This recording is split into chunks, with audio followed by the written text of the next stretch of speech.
Gold, trusted gold buyers. మీరు తాకట్టు పెట్టిన బంగారాన్ని విడిపించి ఈ రోజు ఉన్న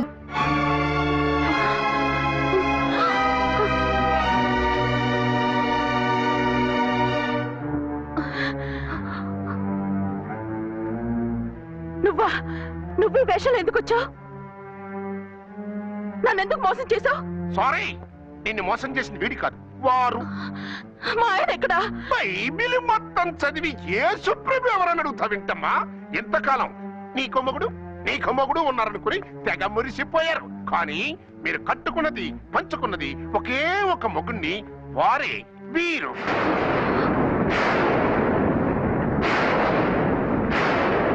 బాబు, ఆవిడ మీకేమవుతుంది? ఆవిడ మా ఆవిడే. ఆవిడ ఆవిడ మా ఆవిడే. విన్నారుగా లేడీస్, ఈ సీన్ లో ఇక మన పని అయిపోయింది. ఇప్పుడు వన్ డే మ్యాచ్ మొదలవుతుంది. టాస్ వేసుకుని ఎవరు బౌలింగ్ చెయ్యాలో ఎవరు బ్యాటింగ్ చెయ్యాలో వాళ్ళే డిసైడ్ చేసుకుంటారు. మనం గ్యాలరీలో కూర్చుని మ్యాచ్ చూద్దాం, పద. ఎందుకింత మోసం చేశారు? ఎందుకింత ద్రోహం చేశారు? నేను ఎవరిని మోసం చేయలేదు, ఎవరికి ద్రోహం చేయలేదు. పాపం, విధి ఆడిన వింత నాటకంలో ఆర్టిస్ట్ అయి ఉంటాడు. చెప్పండి, ఒక పెళ్లి చేసుకుని నన్నెందుకు రెండో పెళ్లి చేసుకున్నారు? మీకు భార్యగా నేను సరిపోలేదా? ఆవేశపడకుండా నేను చెప్పేది వినండి. నువ్వు చనిపోయావు అనుకుని అందరూ కలిసి నాకు బలవంతంగా పెళ్లి చేశారు. ఆ విషయం నాకెందుకు చెప్పలేదు? పెళ్ళయిందంటే నేను చేసుకోనన్నా, చీకొడతానన్నా? నిజం దాచి పెళ్లి చేశారని నాకు మన పెళ్ళైన తర్వాత తెలిసింది. అప్పుడైనా మీరు చెప్పాలిగా, ఎందుకు చెప్పలేదు? చెప్తే నువ్వు మిమ్మల్ని వదిలేస్తానని భయపడి చెప్పలేదా? నన్ను వాడుకునే ఛాన్స్ మిస్ అవుతుందని చెప్పలేదు. Don't talk Ramesh. కొంతకాలం ఆగి చెప్తే చచ్చినట్టు పడుంటారు. ఎంత చక్క ఇద్దరితోనూ సంసారం చేయొచ్చని ఆశపడ్డారా? అది కాదు అర్చన, నువ్వైనా నన్ను అర్థం చేసుకో. చచ్చిపోయాననుకుని తను చేసుకున్నారు అంటే మీ మనసులో నాకు స్థానం లేదు, నా మీద మీకు ప్రేమ లేదు. అదేం మాట అర్చన? ఎస్, నా మీద ప్రేమే ఉంటే పెళ్లి చేసుకుందామనే ఆలోచన మీకు వచ్చి ఉండేది కాదు. మరో పెళ్లి చేసుకోరు. నేను చెప్పేది విను. నన్ను ముట్టుకోకండి. ఏ రోజైతే తన మెళ్ళో తాళి కట్టారో ఆ రోజే మన బంధం తెగిపోయింది. ఆ రోజే మీ అర్చన నిజంగా చచ్చిపోయింది. ఉండండి, తనతోనే ఉండండి, తన్నే భార్యం చేసుకోండి.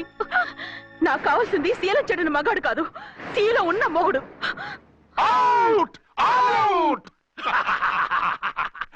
బంగారం లాంటి మా సిఐ గారి కాపురాల్ని నాశనం చేశారు. వచ్చే సినిమాలో హీరోగా పుట్టి మీ ఇద్దరి అంతు చూస్తాను. ఖబర్దార్!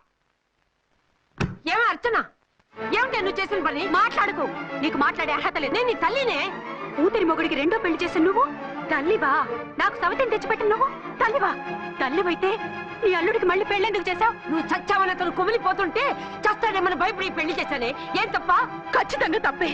నాకే కన్నొక్కరా కానొక్కరా, నాలో ఏ లాభం ఉందని, ఏం తక్కువ అని రెండో పెళ్లి వాడికి రెండో పెళ్ళంగా పడి ఉండాలి. అంటే జీవితాంతం మొగుడు లేకుండా బతుకుతావా? మొగతోడు లేకుండా ఉంటావా? ఏ మొగుడు లేకుండా బ్రతకలేనా? ఆడదానికైనా మొగుడు అవసరం, మగాడికి పెళ్ళ అవసరం లేదా? నేను ఇంకో మొగాడిని చేసుకుంటే అతను సహిస్తాడా, భరిస్తాడా? నోర్మై, మగాడికి ఆడదానికి పూలిగెట్టు. మగాడికి ఏమైనా కొమ్ములున్నాయా? స్పెషల్ గా పైనుండి ఊరి పడ్డాడా? వాళ్ళు తినే ఉప్పు కారమే మేము తింటున్నాం. వాళ్ళ ఒంట్లో రక్తమే మా ఒంట్లోనే ప్రవహిస్తోంది. అది కాదమ్మా, మొగుడిని వదిలేసిన ఆడదాన్ని నీచంగా చూస్తారు, చులగేలా చేస్తారు. పెళ్ళాన్ని వదిలేసిన మొగుడిని గౌరవించి హారతలు పడతారా? అతను నిన్ను వదిలేయాలనుకోవడం లేదు, నిన్నే కావాలనుకుంటున్నాడు. అతను కావాలనుకుంటున్నది భార్యని కాదు, ఆడదాన్ని. అంటే దూరం చేసుకుంటావా? లేకపోతే దగ్గరే ఆత్మాభిమానం చంపుకొని కాపురం చేయమంటావా? 3 ముళ్ళు 7 అడుగులు 4 గోడలు, ఇవే ఆడదానికి హద్దులని పడుండమంటావా? దాని పక్కనో రాత్రి నా పక్కనో రాత్రి పడుకునే మనిషిని నా మొగుడిని అనుకోమంటావా? నేను సతినా, సవతినా, లేక సానినా? ఏ అర్థం చెప్పుకొని ఏ హోదాతో అతనితో ఉండమంటావు? పరాయి ఆడదానికి దక్కినవాడు నా మొగుడు కాదు. అంటే ఏమిటావు? ఆ మొగుడిని వద్దనుకుంటాను, విడాకులు తీసుకుంటాను.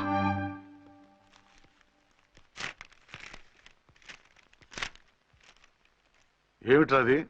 లాయర్ నోటీసులు. లాయర్ నోటీసులు ఎవరు పంపారు? నీ కోడళ్ళు. దేనికి? వాళ్ళకి విడాకులు కావాలంట. నువ్వెందుకురా బాధపడతావు? సిగ్గు ఎగ్గు లేకుండా విడాకుల కోసం కోర్టుకెక్కినందుకు వాళ్ళు బాధపడాలి. నీలాంటి మంచి మొగుడిని దూరం చేసుకుంటున్నందుకు వాళ్ళు ఏడవాలి. మీసం లేని వాళ్ళు వాళ్ళకి అంత పట్టుదల రోషం ఉన్నప్పుడు మీసం ఉన్న మగాడివి నీకెంత ఉండాలరా? వాళ్ళకి నువ్వు అక్కర్లేనప్పుడు నీకు వాళ్ళు అక్కర్లేదు. ఇంతకాలం నువ్వు చెప్పింది నేను విన్నాను, ఇప్పుడు నేను చెప్పింది నువ్వు వినాలి. మొగుండి వదిలేసిన వాళ్ళకి మొగుడు దొరకలేమో కానీ పెళ్ళాం వదిలేసిన మూడు 1,00,000 మంది దొరుకుతారు. నువ్వు మళ్ళీ పెళ్లి చేసుకో. అప్పుడు గాని జనం నేల మీద ఉయ్యరు. ఊహించుకుని పనిచేసింది వాళ్ళురా. నువ్వు వాళ్ళని మర్చిపోలేక జీవితాంతం నరకం అనుభవిస్తుంటే చూసి ఆనందించాలని వాళ్ళ ప్లాన్. నువ్వు మళ్ళీ పెళ్లి చేసుకుంటే ఆ కుక్కలు చెప్పుతో కొట్టినట్టు అవుతుంది. అంటే ప్రతీకారం కోసం పెళ్లి చేసుకోమంటావా? లేకపోతే ఇంకా వాళ్ళకి ముగుండని వాళ్ళ ఫోటోలు పట్టుకుని కుళ్ళి కుళ్ళి ఏడుస్తావా? ఒక్కసారి చేసిన తప్పుకే నరకం అనుభవిస్తున్నాను. మళ్ళీ జీవితంలో అటువంటి పొరపాటు చేయను. పోనీ చెయ్యని పొరపాటు చెయ్యి, కొత్త వాడు చేసుకో.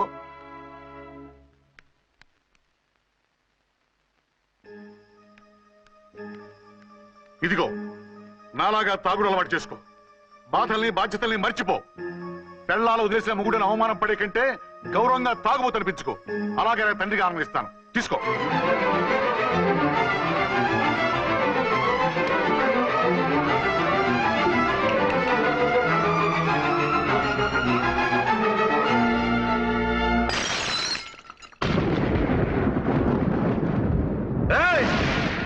అర్చన, ఝాన్సీ, బయటికి రండి.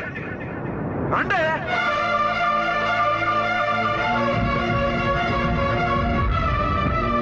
भाई और बहनों, देखो ये मेरा फर्स्ट पत्नी है.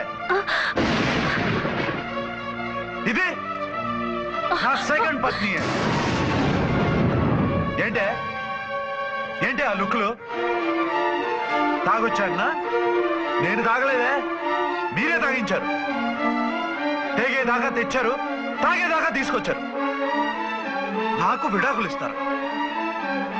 మనది పెళ్ళా పేకాట? ఆడినంతసేపు ఆడి మధ్యలో మిడిల్ డ్రాప్ చేయడానికి. అసలు నేను మీకేం ద్రోహం చేశాను? నువ్వు తిరిగి రాగానే on the spot first night cancel చేసుకుని నీ దగ్గర పరిగెత్తు రావడవా? ఇంకో మగాడు ఎవడైనా అయితే అలా వచ్చేస్తాడా? చెప్పను ఛాలెంజ్. నువ్వు చచ్చావు అనుకుని పిచ్చి వెదవలా తయారయ్యాను. కళ్ళు పూసుకుంటే కళ్ళలోకి వస్తున్నావని కంటికి నిద్ర లేకుండా కడుపుకి తిండి లేకుండా గడిపాను.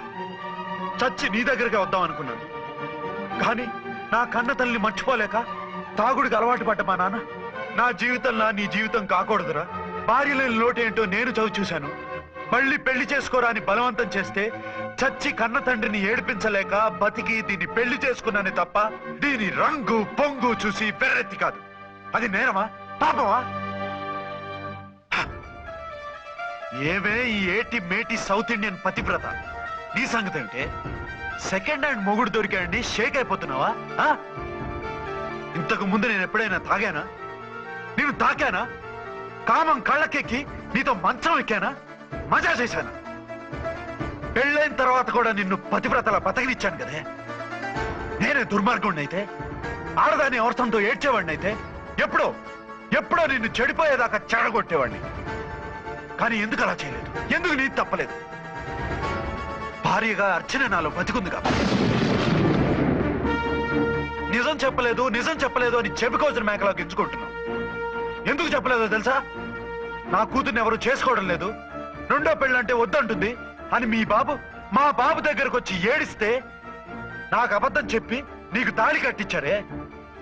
20 ఏళ్లుగా కనీ పెంచిన నీ అబ్బే నీకు నిజం చెప్పినప్పుడు నేనెందుకు చెప్పాలి?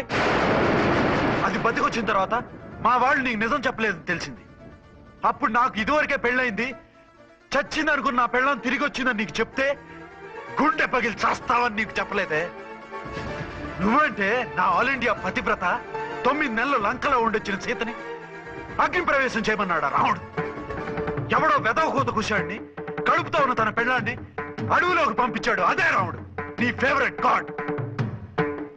నువ్వు అడ్రస్ లేకుండా 25 నెలలు ఎక్కడికో పోతే ఎక్కడున్నావు, ఏం చేశావు, ఎవరితో ఉన్నావు అని అడిగానా? లేదు. అనుమానించానా? లేదు. వాయ్? భార్య అంటే ప్రేమ, భార్య అంటే నమ్మకం, భార్య అంటే విశ్వాసం. ఆ రాముడు గ్రేటా, నీ మొగుడు గ్రేటా? చెప్పవే, చెప్పు. ఆ రాముడిని దేవుణ్ణి చేసి గుళ్ళో కూర్చోబెడితే నన్ను రాయించేసి రోడ్డు మీదకి విసిరేస్తావా? పేరుకు పెళ్ళానివే గాని నిన్ను అమ్మకన్నా ఎక్కువగా ప్రేమించానే. నువ్వు కనీసం ఆ బిడ్డకిచ్చే విలువ కూడా ఇవ్వలేదు కదే తల్లి. ఇద్దరు భార్యలకి న్యాయం ఎలా చేయాలో తెలియక కుమిలిపోయా. మీ ఇద్దరికి నిజం తెలిస్తే ఏమైపోతారో అని భయపడ్డాను. మీ కంట్లో నీళ్లు రాకూడదని మీరిద్దరు ఏడాల్సిన ఏడుపు నేనేడ్చానే. ఇంత చేస్తే మీరు నాకు విడాకులు ఇస్తారా? అసలు మీరిద్దరు పొజిషన్లోకి రండి. రండి. నన్ను వద్దని మీరిద్దరు వదిలేస్తే వచ్చి మీ కాళ్ళ మీద పడతారనుకున్నారా? నెవర్. అవును, నన్ను వద్దనుకున్నప్పుడు నేను కట్టిన మంగళసూత్రాలు మాత్రం ఎందుకు? సేఫ్టీగా వాటిని అలాగే ఉంచుకుని మాజీ భార్యలుగా హ్యాపీగా బతుకుదాం అనుకుంటున్నారా? నో, నీకు ఆ ఛాన్స్ ఇవ్వరు. తాళి ఉన్న పెళ్ళాలుగా కాదు, తాళి తెగిన భార్యల్లా, మొగుడు చచ్చిన విధవల్లా మీరు తెల్ల చీరలు కట్టుకునేట్టు చేస్తాను. విడాకులు ఇవ్వకుండా మిమ్మల్ని విడాకులు చేస్తాను. జీవితాంతం కుళ్ళి కుళ్ళి కుళ్ళి ఏడ్చేలా చేస్తాను. బాయ్. ఆగండి. ఏ, నేను చావడం కూడా నీకు ఇష్టం లేదా? మీరు బతకాలి, నిండు నూరేళ్లు సుఖంగా జీవించాలి. మీ మీద ప్రేమ లేక కాదు, మీరంటే ఏంటో తెలియక కాదు. నా వల్ల మీకు ఝాన్సీకి అన్యాయం జరగకూడదని నేను మిమ్మల్ని అనుమానించాను, అవమానించాను. మీకు దూరం కావాలనుకున్నాను, విడాకులు కోరుకున్నాను. నేను మీకు భార్యనయ్యాను, మీ బిడ్డకు తల్లినయ్యాను. కొంతైనా మీతో జీవితాన్ని తృప్తిగా అనుభవించాను. కానీ ఝాన్సీ ఒక్క పసుపు తాడు తప్ప భార్యగా ఏమీ పొందలేదు. భార్యగా మీ జీవితంలో తనకి చోటివ్వండి. లేదక్క, అలా చేస్తే నువ్వు భర్తనే కాదు, బాబుకి తండ్రిని కూడా దూరం చేసిన దానివి అవుతావు. ఆయన మనస్ఫూర్తిగా ఇష్టపడి చేసుకుంది నిన్ను, ప్రేమించింది నిన్ను. ఆయన మనసులో నీకు తప్ప నాకు స్థానం లేదు. నువ్వు బలవంతంగా నన్ను భార్యని చేసినా మనిషిని సొంతం చేసుకోగలను గాని మనసును పంచుకోలేను. ఆ భార్య స్థానం ఎప్పటికీ నీదే. ఒకరి మీద ఒకరు ఇంత ప్రేమను పెట్టుకొని ఒకరి గురించి ఒకరు ఆలోచించి మీ జీవితాలని పాడు చేసుకోకండి. అక్క చెల్లెళ్ళలాగా కలిసిమెలిసి అతను సుఖపెట్టి మీరు సుఖంగా ఉండండి. క్షమించండి, నాకు భార్య అర్చనే కానీ ఝాన్సీ కాలేదు. అవునా? ఆయన ఎప్పటికీ శ్రీరామచంద్రుడిలాగానే ఉండాలి. ఆ రాముడికి సీత ఒక్కటే, ఆ సీత అక్కే. మరి నీ బతుకు? నేను మళ్ళీ పెళ్లి చేసుకుంటాను. నా గురించి ఆలోచించకుండా మీరిద్దరూ సుఖంగా సంతోషంగా ఉండండి. ఈ రోజు నుంచి ఆవిడే మీ ఆవిడ.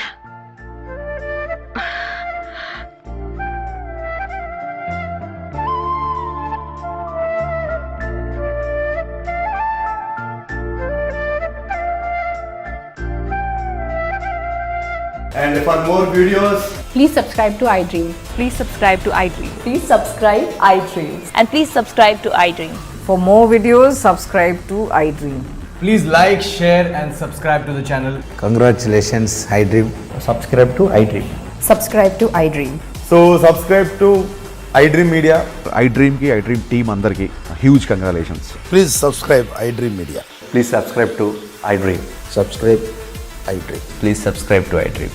iDream అంటే నా కళల ఛానల్ను సబ్స్క్రైబ్ చేసుకున్న నోరు తిరుగుతలేదు. మీరైతే గంట గుర్తు కొట్టండి. For more such videos, please subscribe to iDream. Subscribe to iDream. Please subscribe to iDream. Please subscribe iDream Media. Please do subscribe to iDream. Please subscribe to iDream Media. For best entertainment and information, please subscribe iDream. And don't forget to subscribe to iDream.